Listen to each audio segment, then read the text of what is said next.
Баршаңызға қайырлы күн. Бүгін сіздермен садақа берудің пайдасы жайлы айтатын боламыз. Видеоны көрмес бұрын осы видеоға лайк басып, Супертехника каналына подписаться етуді ұмытпаңыздар. Сіздермен садақа қайырымдылық берудің пайдасы жөнінде бөлісе өтейін. Мейірім махаббат шақырады, махаббат бақыт шақырады, бақыт береке шақырады, береке садақа беруге итереді, садақа байлыққа шақырады.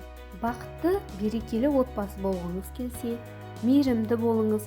Көп адамдар садақаны қайдан береміз, өзіміз қайыршымыз деп туылайды. Байлар бар болған соң береді, жоқ болса несін береді деп жатады.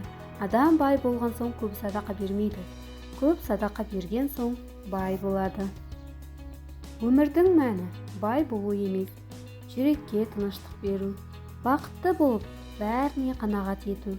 Қанағатсыз адам қанша ақша болса да кедей. Сіздерге иман байлығын, отбасы байлығын тіледім. Тура түзу жолда жүрсеңіздер, Алла тағала өзі-ақ жағдайларыңызды жасап қояды. Сеніңіз Аллаға, ол сіздің жаныңызда әрқашан. Сұраңыз, дұға жасаңыз. Бүгінгі видео сіздерге пайдалы болса, төменге пікірге Аллахым мені қайырымдылық бере алатындай бай етіп жаратқаныңа алғысымды айтамын деп жаза кетіңіз. Егер осы каналға тіркелмеген болсаңыз, Супертехника парақшасына тіркеліп отырыңыздар. Алдағы уақытта өте пайдалы видеолармен бөлісетін боламын.